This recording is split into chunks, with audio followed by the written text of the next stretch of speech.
Hey, good morning. Welcome to this. This is an episode for transformation after 50 or life expansion after 50. I wanted to do this segment because I had been doing a 2 month experiment where I was looking at the how I could impact the neural signal. So if you think about making a movement, we think in terms of the muscle being engaged to make that movement. But what actually happens is the brain has to decide that we're going to move. Then the central nervous system sends a signal to the muscle, and that's what makes us move. So you've heard me say, if you've listened to any of my content, that it's not really muscle memory, it's nervous system memory. And this has been going on in my mind for a long time because when you look at neuroplasticity, you look at the behavior of myelin, you look at synaptogenesis, it's all about the neurons. And we have 100 billion neurons, 86 billion in the brain, another 14 billion or so in the nervous system, 20 billion of the 86 billion that are in the brain. So 20 billion are in the prefrontal cortex, which means that formation occurs from about age 19 to 27. So it's not that we don't have all of the neurons, it's that they're not fully developed. And they develop during the 20s, which is why I think of it as operationalizing the habit formation that occurred before then. So, the 0 to 7, very strong habit formation. Turns out there's an abundance of myelin in the system during that time, and there's an abundance of neurotransmitters. So it makes sense that from 0 to 7, a lot of your habit formation occurs. And then from 8 to 19, that continues. There's still an abundance of neurotransmitters, still an abundance of myelin. And not only is there an abundance of myelin, but the threshold to activate the myelin wrapping around the neurons, hence the neural pathways, is also, that threshold is much lower. So it's very easy for habits to form, which is why, one of the reasons I would say why language is easy for a person to learn a new language in their early ages, because the bar for myelin development, especially from 0 to 7, is so low. And then we could also look at the other side of it, where you have 0 to 2 is in the theta state, brainwave state, and then 2 to 7 or so is in the alpha. And that's the other reason why information just goes in. So you have that double, that two-pronged effect going on, where the threshold is low and the absorption is very high. But that continues. And then if you go further, so the way this started was, I never ran track, but I was training for a marathon. This is around 2009 timeframe. Training for a marathon is only the second marathon, and I was using the same protocol as in the first, but and it had to do with the amount of mileage that you run per week, and then there's a formula that you use based on your speed, and that determines the speed that you can run in the marathon and not hit the wall. Because I wasn't interested in hitting the wall. If you've ever hit the wall on a long run, you know that last part is just brutal. And I wanted to have fun. I wanted the marathon to be an enjoyable thing, and I wasn't trying to get a medal, right? Some win something. I wanted to run the marathon and beat my prior time, which would have been 25 years earlier. So in the process, I started sprinting to pick up my speed. Turns out I was a little bit late. Well, not a little bit, I was a lot late, because you want to get the speed work done well before your 10 months of training. But anyway, in the process of working on sprinting, I learned the benefits of sprinting, mitochondria, human growth hormone. And these two are well documented. You can just Google benefits of sprinting, and those will show up. So mitochondria are like the little organs I would describe it as like tiny organs inside the cells. So the same way our human body has organs, the cells have the equivalent of organs, and that's called mitochondria. I think there's like 94 of them. And so the stronger your mitochondria are, the stronger your cells will be. The stronger your cells will be, the stronger your human experience will be. And then also the human growth hormone. So those were two. And I saw it in different places where you've seen people who rise to the demand. And we've all had experiences where we've risen to the occasion. So that's always been part of it. And then when I started doing this transformation work, It actually started as life expansion after 50 because I wanted to inspire people in their 50s to do the things to expand their life so that when they hit 70, they're on a nice trajectory and they don't have to worry about being frail. They don't have to worry about being irrelevant. They don't have to worry about not being able to get around. And it's sort of a reset because we're conditioned from 0 to 7. That's, as I said, operationalized, so to speak, by 27. Then by 35, we've chosen to do 95% of our actions by habit. And so those habits are based on a prior time and space, obviously, a prior point in time. And what happens when you're over 50, it's like you're in a different world. Just think about technology and all that. And so we have to reset for that new world that we're in. It doesn't mean act like we're a generation or two younger, but it does mean that we have to be comfortable with technology, that we have to be comfortable with, and we've adapted, right? As cars progress, we've adapted, but they know that if you make a leap too far, people don't like the car. You have to go slowly. When they added electric vehicles, they put the charger port to be similar, like putting gas in the car, because they know that they can't go too far or people will reject it. So, in the expansion work, life expansion work, I started going down the path of I want to sprint because sprinting has so many benefits. At that time, I was only thinking HGH and mitochondria. It turns out there's a lot. BDNF, brain-derived neurotropic factor, which is in essence creates the stem cells to build up the neural pathways, to build up the neurons, and the neurons and synapses make up the neural pathway. So if BDNF can be created from sprinting, that's like anti-aging. And I went further. Yes, NAD plus that is can be improved from sprinting. Dopamine, serotonin, acetylcholine, glutamate, which I'll cover in a few minutes, and then AMPK, which is like an energy modulator, the metabolism, helping them, making the most of your metabolism, and proprioception, just knowing where you're placing your feet or your hands, and precision and those things. So many benefits came from sprinting. Now the challenge with sprinting is that I wanted the benefits, but the challenge is that you need to recover. So if you're sprinting, first of all, if you're just sprinting and going out and running quickly, that's not the same as sprinting for a personal best or sprinting to reach a specific time. And the two problems. One is so easy to get hurt. I think of sprinting as a violent activity because you're pushing at the limit. You are literally at the limit.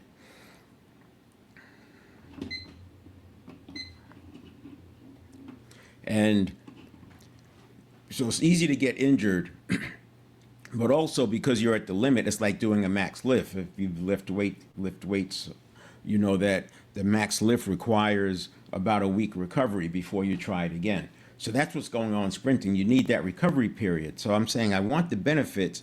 How do I accelerate the benefits? That led me to footwork drills. Turns out that footwork drills have many of the same benefits as sprinting. And as you would expect, it's not really sprinting that does it. It's what sprinting demands. So sprinting demands intention, right? You have to be very intentional about your stride. You have to obviously be intentional about wanting to meet a better time. And in sprinting, there's three phases. There's the start, and a lot of time can be made up in the start.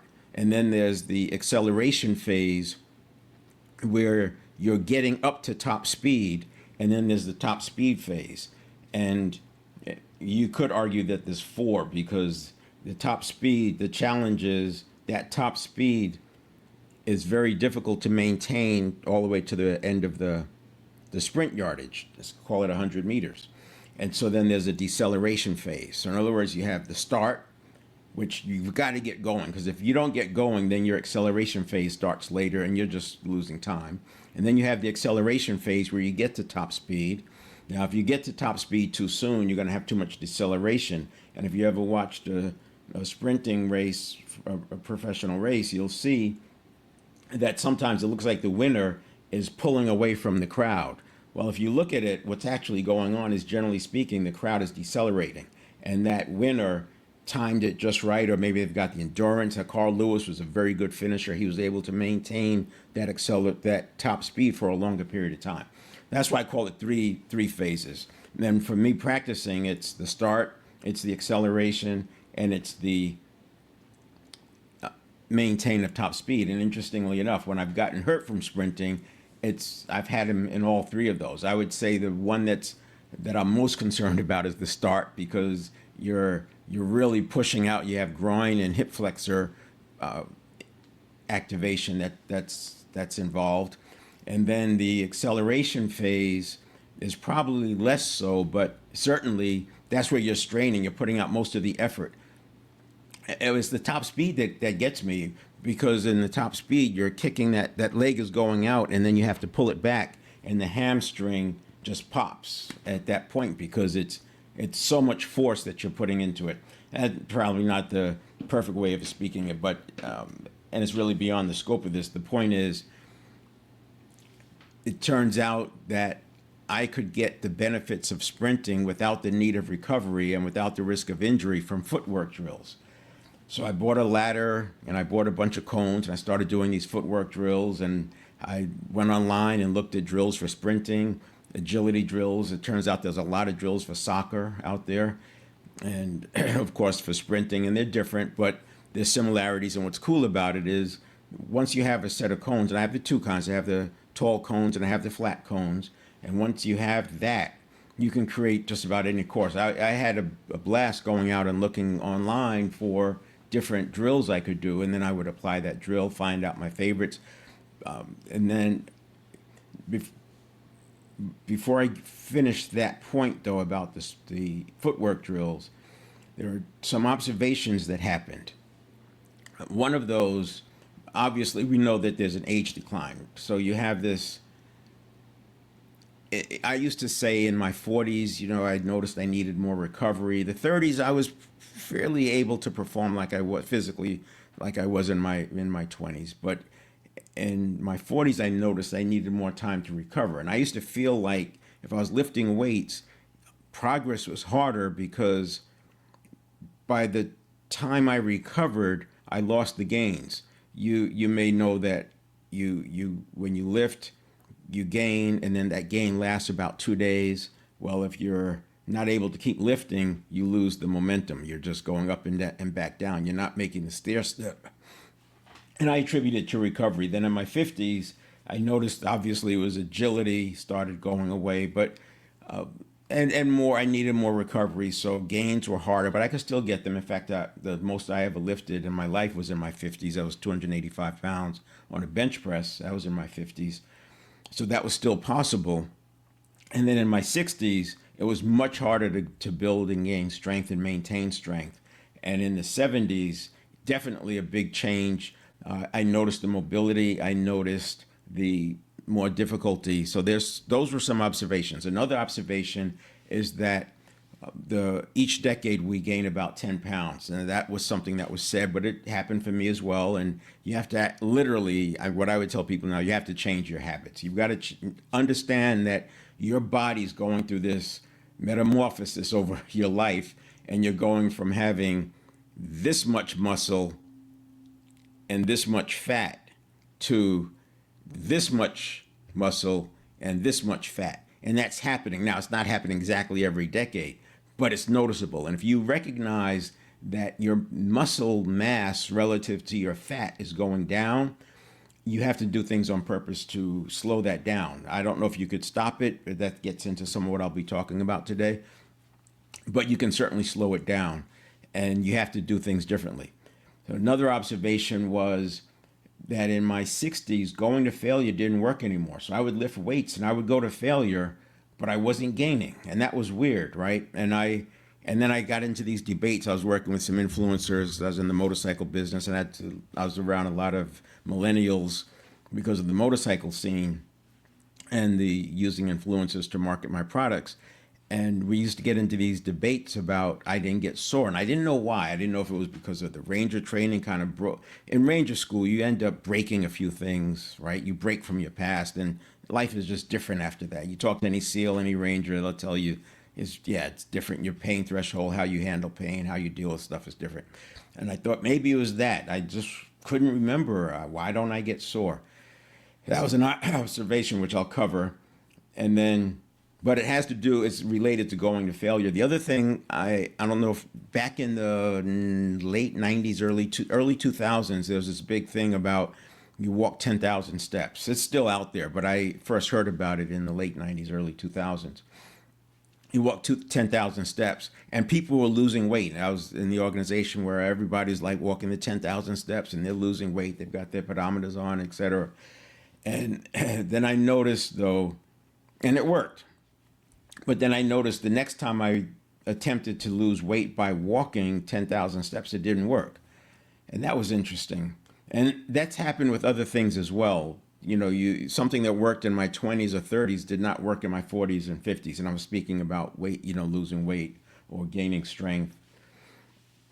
The other thing is, an observation was that muscle strength benefits from working out other muscles. So if you were looking to bench press a max, a personal best, based on these observations, you would get there faster if you also were heavy lifting the other muscle groups, the row and the deadlift, the squat, big muscle groups. And that was an observation. So all these questions kept popping up. Why is it that way? Well, it turns out that because the fitness industry tends to look at everything through muscle, it seems to get missed that there's this other factor going on, and I'll call that the neural pathway signal. Now, I've been to physical therapists enough times from injuries, and there's always these little exercises they give you. And clearly, you're not going to failure. You're doing the exercise, put a towel around your head, and it's like, what's the point of this exercise? It's such a minor thing. Well, it turns out that, and they'll tell you that they may have said activate, but I always heard strengthen the stabilizer muscles. I was thinking the same way the fitness industry does. Muscle, muscle, muscle, right? So they may have said activate, I heard strengthen. But I noticed it with skiing in the beginning of ski season, bicycling, any activity, you notice the first time out, you're a little awkward. If you skate, you'll notice that, and snowboarding, all that. And then the second or third day, you're maybe not where you were at the end of the prior season, but you're certainly back in that zone. And that experience is largely the activation of the stabilizer muscles, but more said better, I think, is activation of the neural pathways. So synaptogenesis says that the neurotransmitter is going to move from active neural pathways to inactive neural pathways. And in that process, the neural pathway gets stronger. And as it strengthens, the signal strengthens. Now, why aren't we always walking around with strong neural pathways? Two parts to that. One is the way myelin works with deep practice. And this is where Malcolm Gladwell talks about the 10,000 hours, but there's other ways to get that myelin wrapping without the 10,000 hours, and it's called deep practice. And deep practice is focusing on very small and specific points of the activity that you're doing, but then focusing with precision. That deep practice wraps the neurons with myelin. When neurons get wrapped with myelin, they fire faster and with more accuracy. And if you think about a signal to lift a weight, you need the neuron firing strongly enough to be able to lift the weight. It's not that the neuron is lifting the weight, but that it's firing the neural pathways in such a way that you have this constant ability, this constant motion through, if you're doing a curl, for example, you're activating the muscle at each point in the movement. If you've done some heavy lifting, you know there's these stall points, and you have a spotter that help you through the stall points, and then a week or two later, you don't have those stall points, those sticking points anymore. So now I'm looking at all of this, not just the muscle, but also the neural pathways. So activation of neural pathways is a big part of it. Now, and it starts with the myelin, and the myelin stays wrapped on the neurons. It doesn't degrade with lack of use. It does degrade with age, but not lack of use. So at 40, I could say I probably had most of the same myelin I did in my 20s. And in my 60s, if I kept doing that activity, I had roughly the same amount of myelin as I did back in my 20s or 30s, but I may not have had the skill. So this was the big breakthrough for me, that what we were doing was, what I wanted to do was increase the strength of the neural pathway, which means it wasn't about more myelin, not if I had done it, like I played tennis before, right? And I've had martial arts. And so as I move into into the 70s decade, I will be bringing those two things back now that I know what I know, the tennis and the martial arts, specifically Wing Chun. Tai Chi would be something that's, I think, more accessible and easier to get your head wrapped around, and it's not a striking art so much but it is definitely tapping into the 7 factors, which I'll cover. So those neurons already have the myelin. What I'm doing now is learning to generate more neurotransmitter, because that's what's deficient. So the brain, I call it stingy. The brain is stingy when it comes to neurotransmitter, and it's so important. So we need dopamine. Dopamine is not just the habit formation neurotransmitter, it's also the signal amplifier. There's a well-known experience that golfers have, that if they're hitting the ball, everybody knows the kind of how they hit the ball, how far and how straight, whatever, right? But when they pick up a new set of clubs, like if they're going out to demo clubs, invariably they'll hit the ball better with those clubs that they're trying out. That is in part the dopamine amplifying the signal, and it's saying that this is important. It's throwing more intention in there, but then of course over time, the golfer reverts back to their normal swing. So, in addition to the mitochondria, the human growth hormone, testosterone for men, and estrogen for women after menopause, it was also benefiting, as I said, the brain-derived neurotropic factor. Think of that as the stem cells that actually build up our neurons. And then we have the AMPK, the metabolism modulator, or energy modulator as well. And then it's the acetylcholine, which is the signal from the neural pathway to the muscle junction. So that's important. If you don't have acetylcholine, you can have the signal, but it's not able to move the muscle. And you may have had that experience where, like in the beginning of the season, putting on your snowboard, your snowboard, and you're bending, whatever you do to put the snowboard on, or maybe if you fall over while skiing, trying to get up, it's like your limbs just don't move. That's feeling like the neural pathway is not sending the signal through the muscle junction to the muscle, because the neurotransmitter is not there. The brain has put the neurotransmitter to other neural pathways. So you have the neural pathway, and this is the signal, right? So we know the signal goes from the neuron to neuron across the synapses. And keep in mind, this is energy, the energy going through there. That's why it's so fast. And then we have the big one is glutamate, which is the neurotransmitter that transmits the signal from the central nervous system to the neural pathway. So those are 3 that you absolutely need. And if without enough neurotransmitter, you don't have a strong enough glutamate, and you don't have a strong enough acetylcholine, which is going to make it harder to make the action. And then dopamine is an amplifier. So I can have the neurotransmitter, but then by amplifying it with dopamine, I get more speed and more accuracy, and the accuracy translates into performance. If you've seen these images of the martial artist, the 80-year-old, usually Aikido, you Google Aikido master throwing a big guy, and you'll see it. But there's usually a smallish 80-year-old guy, and he's flipping this 250-pound person, and it's just effortless.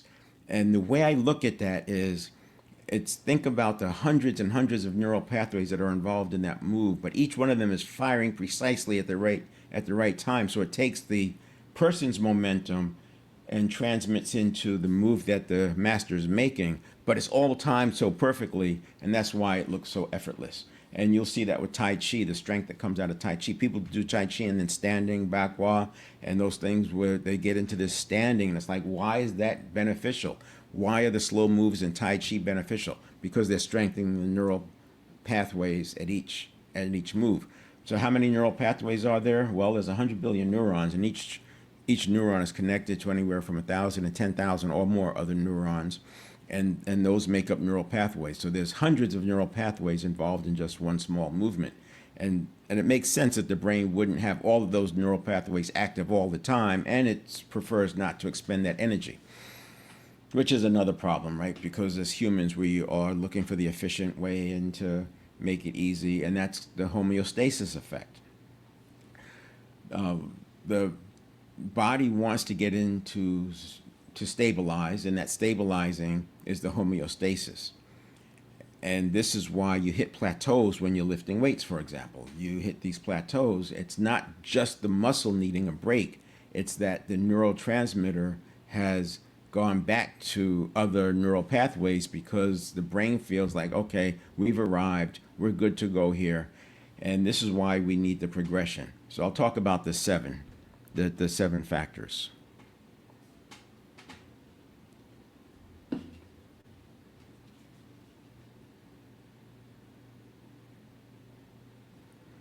So the seven factors are novelty, intention, precision, balance, progression, explosiveness, and struggle. Specifically, struggle at the edge of ability. And these seven, minus novelty maybe, are all involved in sprinting. Now, I added novelty into sprinting by when I go out, I focus on either the start or the acceleration phase, that middle, or the top speed at the end. So sometimes I've even done like a running start for the sprint just to mix it up and limit the incidence of injury. So I would do a running start, but not start the clock until I cross the line. And that way I'm taking the start out of it. So I can time that and then work on acceleration. And I've also done where I've just gone to a top speed point and then focus on top speed. So I might run 90% up to that point and then focus on top speed for that last phase, whatever it is. And as well, you can kind of use your imagination.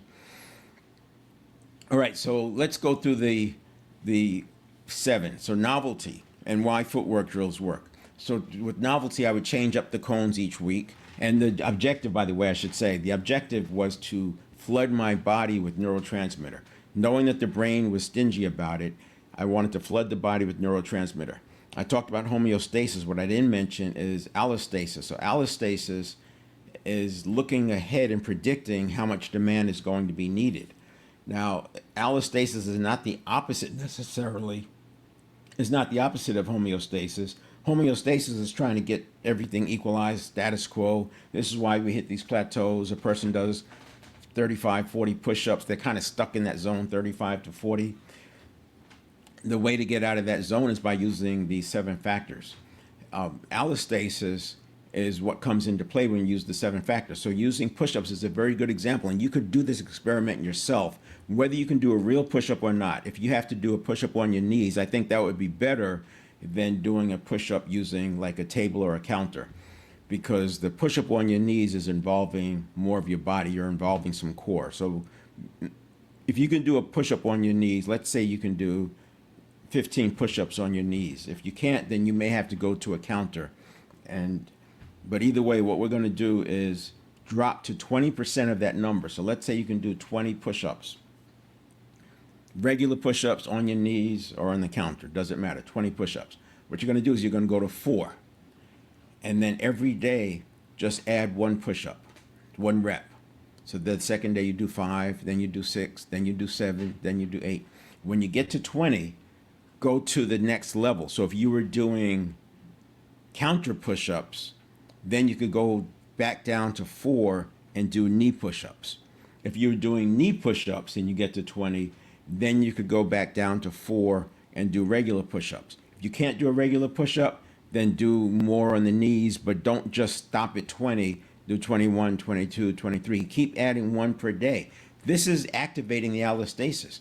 The allostasis is looking forward and seeing, oh, more demand is coming. It's starting to put more neurotransmitter. Remember, dopamine is the amplifier, and dopamine is a big one. So it's exploding. It's putting in that extra dopamine, but you're also getting the serotonin, which is the mood.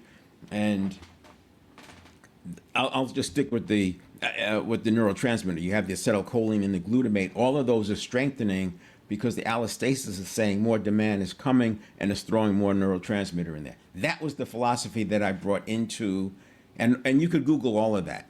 That was the philosophy I brought into the footwork drills. So taking that same idea of one push-up per day, adding one push-up per day, and then if you can do regular push-ups, what I would do is add a small resistance band, get back to 20, and then add a little bit more band. You could maybe double up like two light bands, but you want to go small and incremental.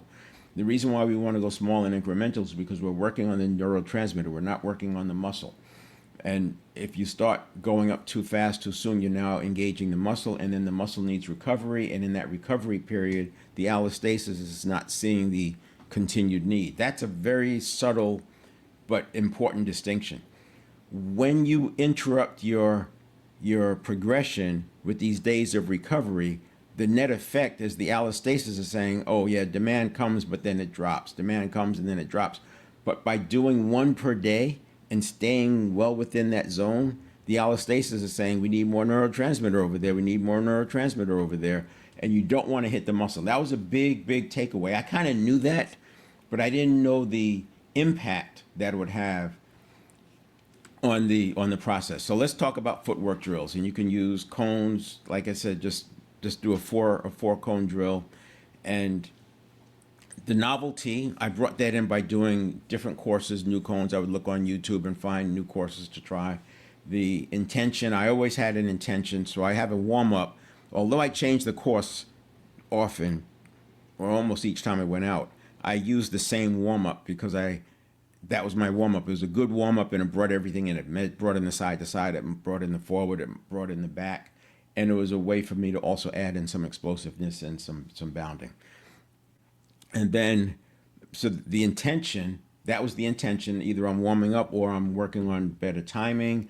I had one. I ended up landing on wanting to do 1 foot drills that required just one leg, and because that was, I noticed, very difficult for me, and that led to some other things, which has to do with that led to the discovery of the not the discovery, but the uncovering how important dopamine is to explosiveness. So 1 foot drills make a lot of sense from a neurotransmitter production standpoint. And if you notice, when you go to every gym I've ever been part of, I've noticed that the trainers, when they're working with somebody new, they had them doing lunges. And this is one of those things I noticed. What they always start with lunges. It's a big, big reason.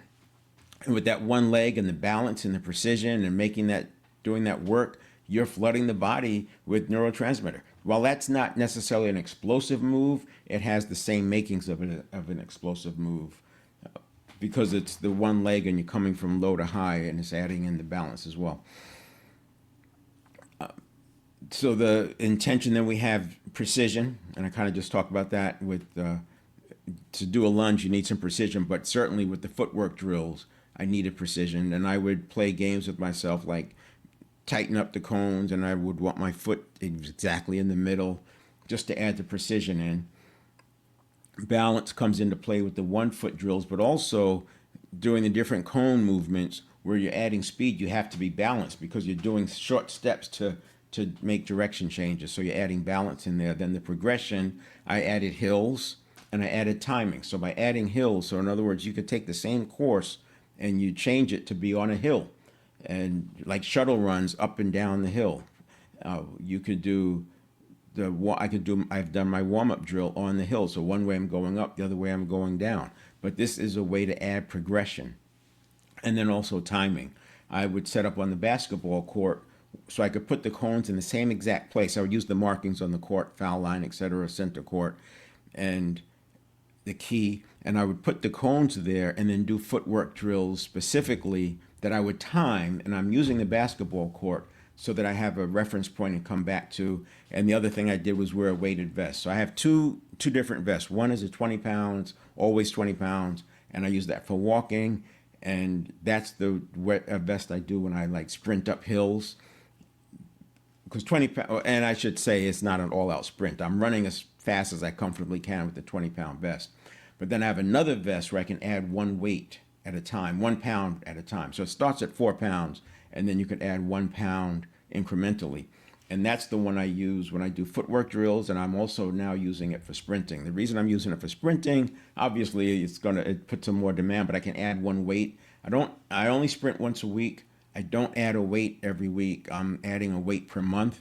So it'll take me a month to get to the max of the vest, which is 10 pounds, and then I'll be fine.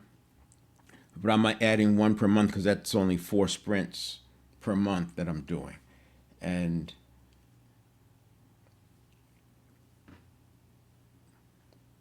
there's something else I wanted to say on that sprinting.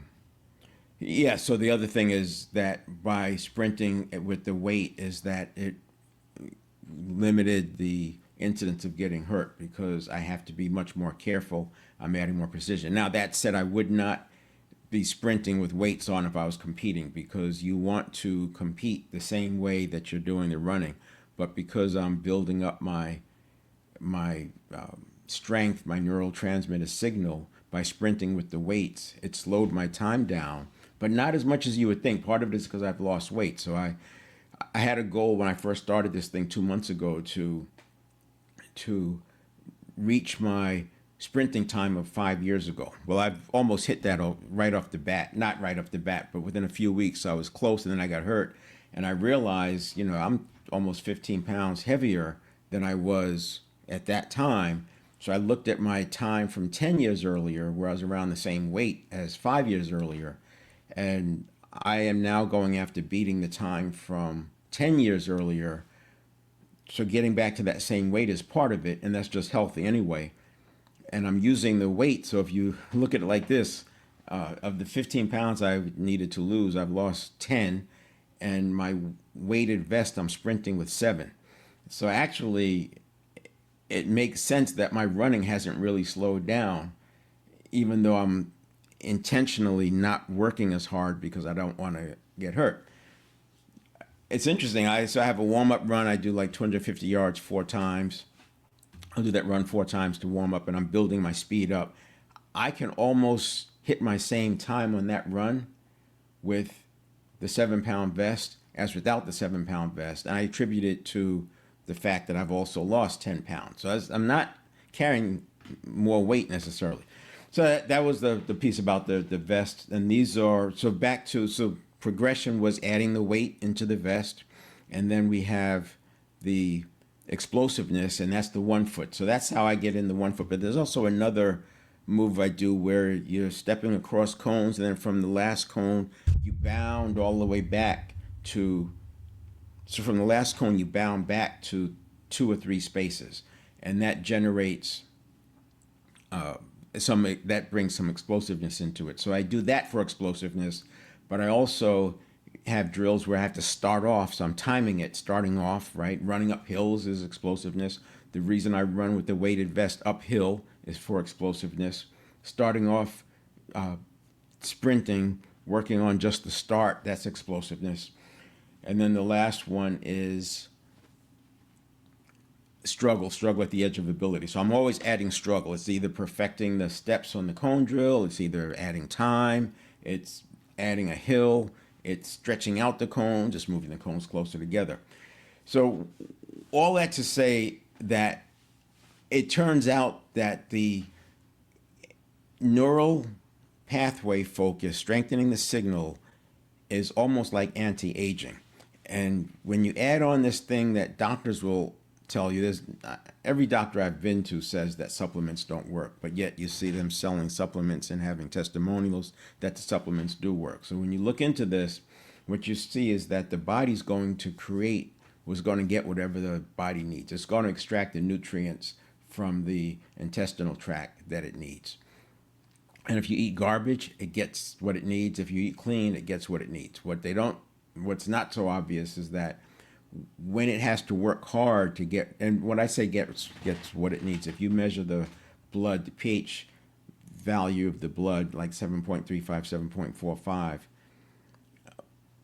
when if you eat a high alkaline diet or if you eat garbage, either way, that blood pH is going to be around that 7.35, 7.45.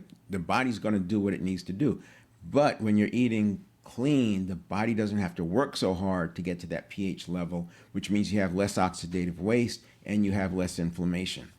So that's an important point, because at face value, the doctor may say, well, a high alkaline diet doesn't change your pH level. That's true, it doesn't change the pH level in the blood, but it changes the inflammation in your body and the oxidative waste. And dealing with oxidative waste causes more inflammation. And so it has to work much less to get to that pH level, which is a good thing. So high alkaline diet, in my book, is a very good thing because you're not having to work on the oxidative waste. And by the way, another benefit of footwork drills or the sprinting is that it reduces inflammation, which is counterintuitive because you would think you're putting that much stress on your body, you're going to have some inflammation. But what it does is it reduces inflammation. It also moves the lymphatic fluid around, and the lymphatic fluid, as you know, that has a role in the immune system in cleansing the blood, but it doesn't have a pump. So in order for the lymphatic fluid to move through your body, you have to be moving. So all of this says that if you want to age slower, keep putting more demands on yourself. I'm not going to say it reverses age, but I do think if a person is very unhealthy in their 40s, they will see their biomarkers reverse because it does so much. Once you're 60, 70, I don't know that you're going to go back to 40, but if you think about the age decline line being like this, and around age 40 it starts to decline and then drops down to the life expectancy, right? But by doing these kinds of drills, you can push that age decline line all the way out to 70. There's already data out there that says you can push it out to the 70 to 72 or 3 point before it starts to decline. I'm telling you that and that focus with that research, you can look at Vonda Wright, VondaWright.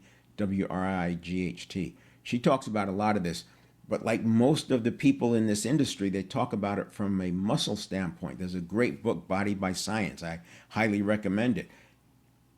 In that book, they don't get into the neural pathway signal. They talk around it, but they're not talking about focusing on the neural transmitter. And Tai Chi is coming. I'm seeing that coming back because it hits all those markers. Tai Chi hits all of them: novelty, intention, precision, balance, progression, explosiveness, and struggle. It hits all of them, and which is why I think it's such a powerful thing to consider from an anti-aging standpoint.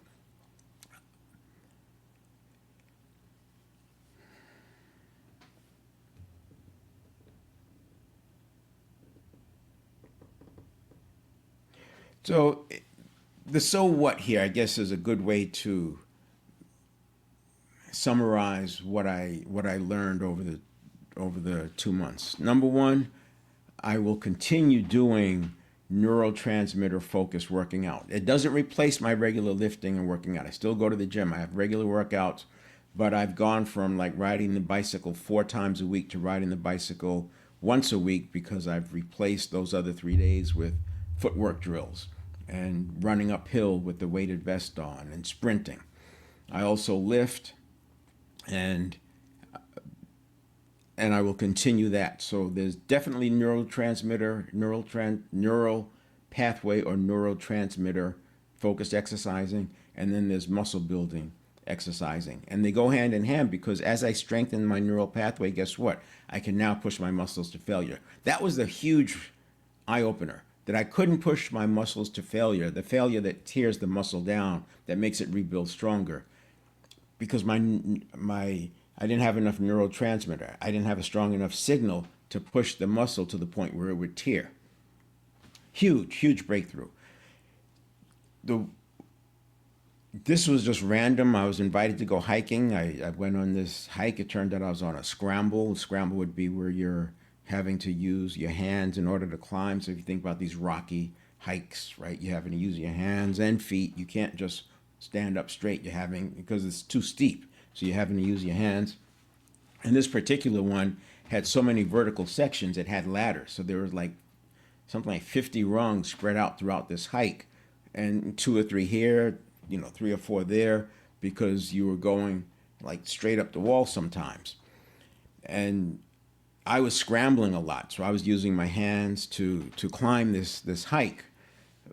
Where there were no rungs, right? It was still steep, and I would scramble. A lot of people were scrambling. Then I stood there and I noticed, because when you got to the top, there was a section that you kind of scrambled to get to the top.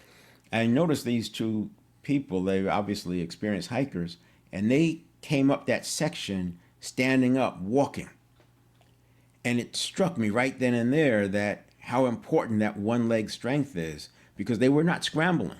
They were able to walk up this steep section just by stepping. So think of it like taking 2.5 steps at a time, going up a staircase, right? 2.5 steps at a time, but also maintaining balance and being able to put your feet on different rocks. It also comes into play going down, because going down is even harder if you have to do that. So one of the things I'll add in, and this is after I get to a plateau. Remember, I'm pushing these things until I didn't say this, but until I'm activating, or until I need more muscle strength. When I need more muscle strength, that's going to mean I need recovery in between. I don't want recovery in between. I want my allostasis to continue seeing this increased demand. So once I start plateauing on my times, because I time myself running up the hill with the weighted vest, once I see that start to flatten, I'm not improving from session to session, I'll switch up and I'll start going up and down stairs with the weighted vest on. So I'll start with one step up, one step down, and then I'll progress to 2 steps up, 2 steps down, 3 steps up, 3 steps down. So that's a exercise I'll bring in. I'll continue to do the footwork drills, adding hills, and I'll emphasize the 1 foot. So this is a life change for me. For my next 15, 20 years, I will be focusing on doing neurotransmitter exercises to complement my gym workouts. Adding the stairs with the weighted vest. I walk 3 to 4 miles every day with the 20-pound weighted vest on. I've always, in the last 15 years, I've walked 15 miles, 3 miles a day, 15 miles a week or so, 15 to 20 miles a week. But now I'm doing it with the weighted vest, 20 pounds. The sprinting, I'll continue doing that. I'll continue adding weight. So once I get to the 10 pounds on that weighted vest, what I'll probably do is switch it up and maybe first extend the sprint.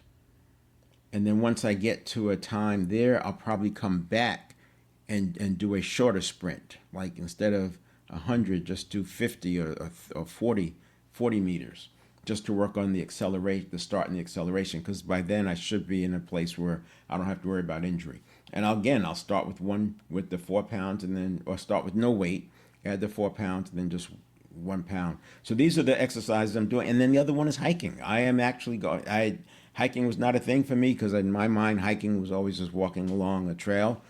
I've down this rabbit hole now on hikes, and there's so many hikes with these boulders and rocks, and these people doing 90-day hikes, like from Mexico to Canada, taking 100 days, 120 days to do these hikes. Perfect example of all 7: novelty, different trails, different rocks, different climbs, different sections. Intention, you've got to be very intentional, because you can fall. I mean, some of these sections, even on that hike I was talking about, easily could die by falling off, because you're going up, I think it was 1,500 feet by the time we were done. So you've got to be intentional. And then people have times, they're trying to complete the hike by a certain time. They've got to get to a campsite, whatever. And then you have precision, handholds, stepping, balance, always a part of it. And so now in my mind, I've got to get to the point where I can walk up these steep sections without scrambling, without having to use my hands. And I'll use steps to do that. And it takes different hikes. It takes pushing yourself. And then there's the So that's precision and balance. Then there's the progression, and progression hikes are graded. So you have class 2 scrambles, class 3 scrambles, etc. You can look at the grading, but they're different. So you want to do some, you want to cut the deck a little bit and get some reviews and see what other people are saying about it. I'm probably not going to go with the hiking sticks. I have nothing against them, but I do think that there's something to be said for not using assistance because I'm focused on the neurotransmitter. I'm not hiking to be good at hiking. I'm hiking to be good at life, and good at life requires neurotransmitters. So I won't be using the sticks. I'd rather do a lesser grade that I don't need sticks on than to do the higher grade with the sticks because I want to force my body to generate more neurotransmitter. And then the explosiveness, sometimes you have to step up. I'm talking about hiking now. Sometimes you got to step up higher. And if I can do that with one leg, that's certainly adding some explosiveness. And then struggle, constantly struggling. Hiking is a struggle because you're going to go out with a certain amount of energy. You got to come back. And, there's this meme out there about how, people are so excited to get on this hike. They're so excited to leave the car. And on the way back, they've never been so excited to see it because you're drained, you're tired.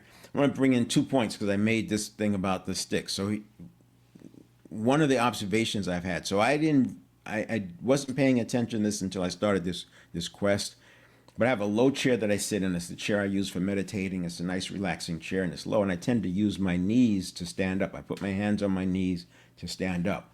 And I noticed I was also doing that out of my office chair. I would push myself up with the handles.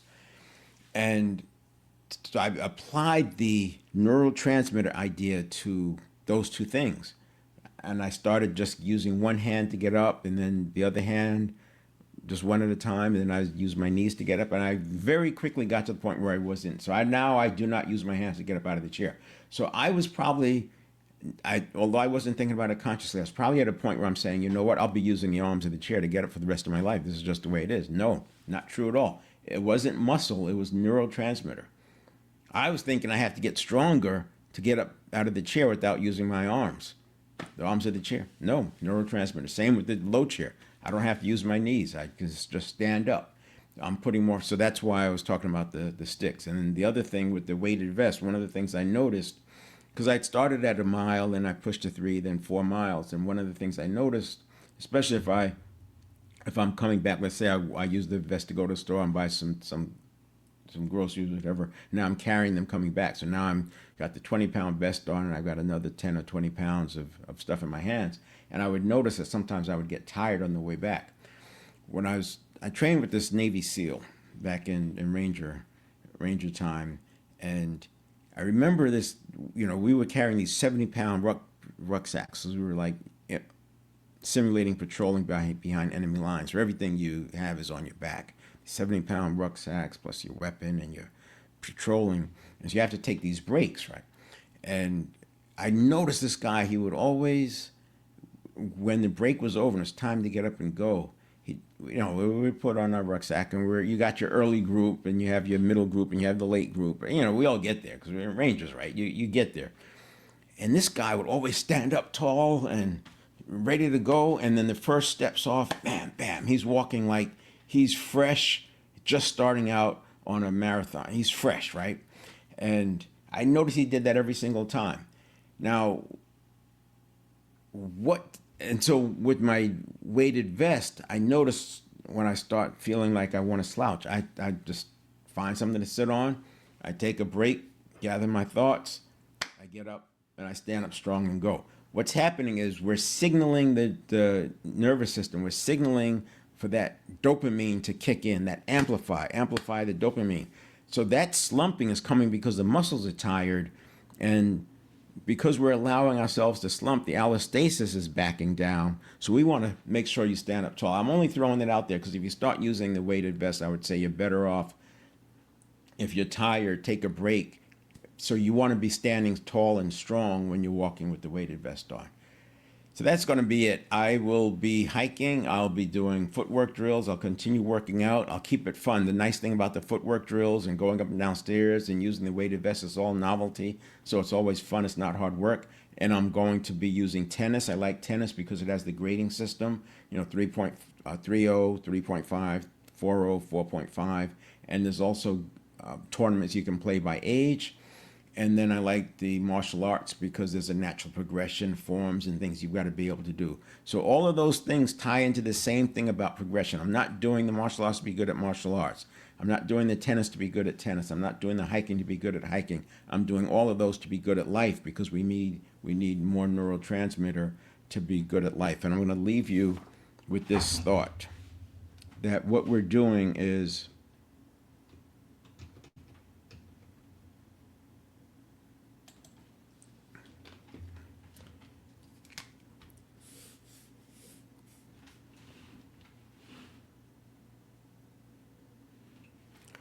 if you're going along in this zone, we're just going along in life in this zone, right?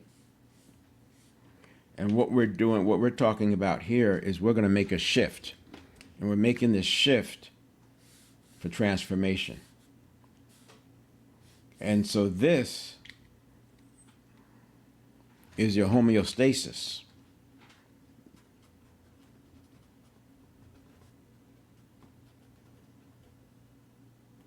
Right?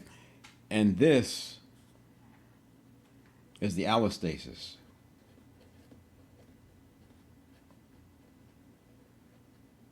In this example that I'm using. And what I'm talking about here is that once we break out of this zone, we're going to have some improvement, and then we're going to have to adjust and adapt. Then we're going to have some improvement and adjust and adapt. And this becomes the new normal. So the same way the body was able to get into this zone here, we can recreate and transform and stay in this zone here by focusing on making sure we're always pushing the neurotransmitter. I will point out that it's not all fun and games because we'll go from here. When you break out, there's actually this line of resistance is going to happen. You have this cognitive dissonance in here because this tension to break out requires a lot of energy. It requires a lot of focus. Most people turn back. They go into a transformation and they turn back. This is why people are comfortable doing incremental. But the point is you end up coming back down here. By doing a transformation and breaking through this, that's how we get to this. And by using the allostasis, that it's always going to constantly be more demands. And so when it comes to hiking, I don't want to go too far above my current ability. I want to stay inside that zone. The same thing with everything. Just stay inside that zone and just keep pushing. Just keep pushing. Just keep pushing. Now, this has to be fun, right? You've got to make it fun. But again, I'm not doing it to be good at hiking. I'm doing it to be good at life. And this is a way for me to extend my age decline line. So I've already lost some of it, right? But now to extend my age decline line way out past 90. That's what I believe is possible based on what I've learned in the last few months studying this, is that pushing that age decline line out past 90 is very, very possible compared to what most people are going through, which is the age decline line starts at 40, takes a steep decline to around 70, and then it's just miserable out through 90 because you're frail, you don't want to fall. So I'm not playing that game. I'm going to play out here, and that's why transformation is important to me. All right, drop some comments. You can follow me on Facebook. The Life Expansion After 50 is now called Transformation After 50. So there's a Facebook page, Transformation After 50. There's a podcast, Life Expansion After 50. That'll be changing names as well, Transformation After 50. Right now you can find it, Life Expansion After 50. And I have a transformation event this month, and I will next month as well. You can find that at dynamicleadershipcenter.com. Dynamicleadershipcenter.com. It has these transformation events coming up that I'll be doing. All right, take care. We'll see you next time.